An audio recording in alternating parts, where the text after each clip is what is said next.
Have you ever felt like you're answering the same questions over and over again? Or maybe you're drowning in tasks, constantly putting out fires, and it feels like your business just can't run without you? If that sounds familiar, chances are you don't have solid SOPs, standard operating procedures in place. Now, I know that sounds like some boring corporate thing, but trust me, this is what separates business owners who are stuck in their business from those who can actually step away and still see things running smoothly. So today I'm going to break down exactly how to create SOPs that actually work in a way that's simple, easy to follow, and will actually help you scale without the chaos. And stick around to the end because I'll be sharing the real life examples of how SOPs completely changed my business. Let's get into it. So why SOPs are a game changer. Before we jump into how to create SOPs, let's talk about why they're so important. Picture this, you bring on a new team member, and instead of spending hours training them, answering these same questions and fixing their mistakes, you hand them a clear step-by-step guide on exactly how things should be done. They follow it, do the job right, and you don't have to micromanage. That's what a great SOP does. It turns the chaos in your business into a well-oiled machine. Now, if you don't have SOPs, here's what usually happens. You're stuck answering repetitive questions from your team. Tasks get done inconsistently, which leads to mistakes. Key knowledge is in your head, so when an employee leaves, you have to start all over again. And if you're a one-person business, this is still for you because as you grow, you're going to need systems in place so you can delegate, automate, and scale without working 24/7. All right, now let's get into how to create SOPs that actually work. Step number 1, identify what needs an SOP. Let's start with where things break down the most. Here's how you know something needs an SOP. You constantly answer the same questions. Ever feel like you're a broken record? If you're repeatedly explaining how to do something, whether it's how to submit an invoice, how to update a project tracker, or even how to respond to a client inquiry, you are burning time on things that could be documented once and followed consistently. Think about it this way. If 3 or more people have asked you the same question, it's time to turn that answer into an SOP. Next one is you feel like you have to be involved for things to get done right. This is a huge red flag. If your business relies on you personally overseeing every little detail, it's not really a business, it's a job, and you're stuck in it. When your team doesn't have clear instructions to follow, they end up coming to you for every decision, which slows everything down. The goal of an SOP is to give your team the ability to function without you. It allows them to follow a set process and execute with confidence so you can focus on higher level tasks instead of constantly putting out fires. So start by listing out the processes that take up the most time or cause the most problems. Some common areas that always need SOPs.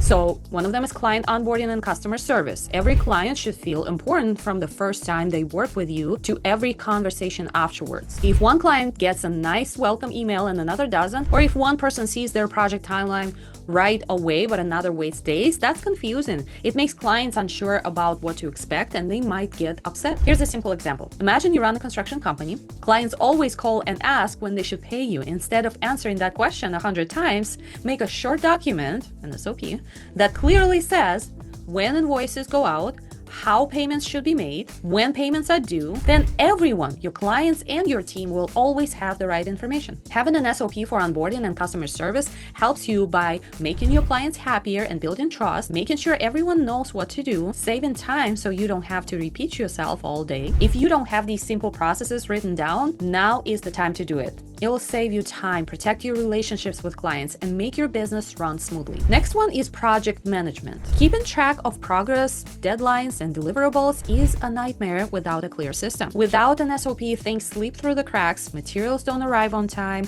workers show up to job site without the right instructions, and you end up missing deadlines. A solid project management SOP outlines who does what, when, and how to track everything in a way that keeps projects running efficiently. Invoicing a payment.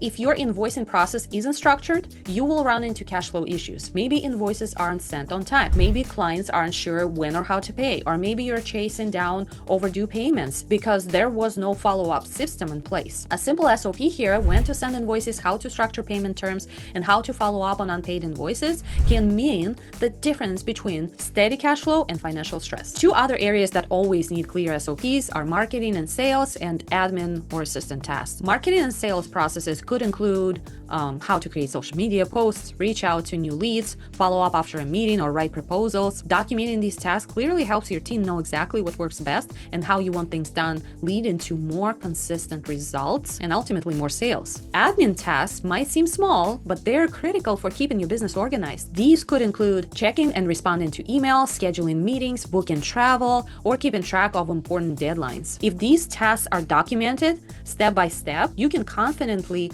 delegate them, knowing they'll be done right every time without constant oversight and micromanaging. When these two areas have solid SOPs, you're able to train your team quicker, reduce mistakes, and spend less time micromanaging. Instead, you'll have more time and energy to focus on the biggest decisions that actually move your business forward. These areas always need SOPs because they impact your revenue, efficiency, and customer experience. So step number 2 is documenting the process clearly. Now that you know what needs an SOP, let's talk about how to actually create one. Here's the golden rule. Keep it simple. One of the biggest mistakes people make with SOPs, they write them like legal contracts. They're long, complicated, and impossible to follow. Nobody on your team wants to read a 20-page document full of corporate words just to figure out how to send an invoice or schedule a project update. If your SOP is hard to follow, people won't use it, which defeats the whole purpose of it. Instead, here's what a great SOP should be. Step by step, think about how you would explain the task to a new hire on their first day. Break it down into clear, actionable steps, no fluff, no filler, just exactly what needs to happen in the right order. Easy to skim through. People should be able to glance at the SOP and quickly find what they need. Use bullet points, numbered lists, and bolded headers instead of huge blocks of text. If they have to dig through paragraphs to find the key steps, they just won't use it. Short and to the point. If it takes more than a couple of minutes to read, it's probably too long. Keep only what's necessary. Use screenshots, videos, or simple checklists to make it even easier to follow. Think of an SOP like a recipe. Clear instructions, easy to read, and no unnecessary details. The simpler you make it, the more likely your team will actually use it. When it comes to writing SOPs, one size does not fit all. The format you choose should match the task you're documenting, because some things are easier to follow in a checklist, while others need a more detailed walkthrough. Pro tip here: the best SOPs combine multiple formats. For example, a step-by-step guide might also include a short checklist at the end, or a video walkthrough might be paired with a written summary. The goal is to make it as easy as possible for your team to follow in them and implement. If you want to create an SOP for sending invoices in QuickBooks, for example, don't just write a paragraph about it. Record a long video walking through the process. That way anyone on your team can watch and follow along. Here is a framework you could follow in creating a financial management playbook for your team. Step number 1, record training videos. Begin by recording yourself or someone else completing each specific task within the department or function. These videos should clearly demonstrate the process so anyone can easily follow along. Once recorded, link these training videos directly within your new playbook, which is your SOP. Step number 2, outline each task clearly. Organize each responsibility into clear, easy to follow steps. Here's an example of tasks you might include in a financial management SOP. Daily cash reports. Log into your financial reporting system, pull the daily cash reports, send these reports to the designated person. Task B, monthly credit card statement checks. Carefully review credit card statements monthly to detect any fraudulent or suspicious activity. Task C, monthly credit line payments. Regularly check your line of credit balance. Make necessary payments monthly. If your balance exceeds $10,000, discuss it with the appropriate person. Step number 3, define task frequency. Clearly specify how often each task must be completed. For example, daily task, complete task A, daily cash reports, monthly task, complete task B, credit card fraud checks, complete task C, line of credit payments. Step number 4, final checklist. Use a checklist after each review period to ensure everything has been addressed. For example, have you collected all the necessary reports? Have you missed checking any accounts? Have you reached out to the appropriate person about any discrepancies or unusual activities? This simplified approach provides a straightforward foundation. While comprehensive SOPs can be very detailed, make sure each task you include has clear instructions, appropriate frequency guidelines, and checkpoints. Eventually, you'll find that creating specific SOPs for every critical area of your business, from sales and marketing to human resources, it makes operations much smoother, clearer, and less dependent on individual knowledge. So the big step number 3, test, improve, and automate. An SOP isn't something you create once and forget about it. You need to test it, improve it, and automate where possible. So first, test. Have someone on your team follow the SOP step by step. step, if they get stuck, you know something needs to be changed. Improve. As your business grows, your processes will change, so update your SOPs regularly. If there's a step in your SOP that's repetitive, see if you can automate it. Instead of manually reminding clients about invoices, set up automatic reminders in QuickBooks, for example. Instead of tracking leads in a spreadsheet, use a CRM that automates follow-ups. Automation plus SOPs equals less work for you, smoother operations for your team. Common SOP mistakes to avoid. So before we wrap up, let's go over some of those mistakes. First is, of course, overcomplicating it. Keep it simple. Second, not keeping it updated. An outdated SOP is just as bad as no SOP, so review them regularly. Another one, ignoring your team's input.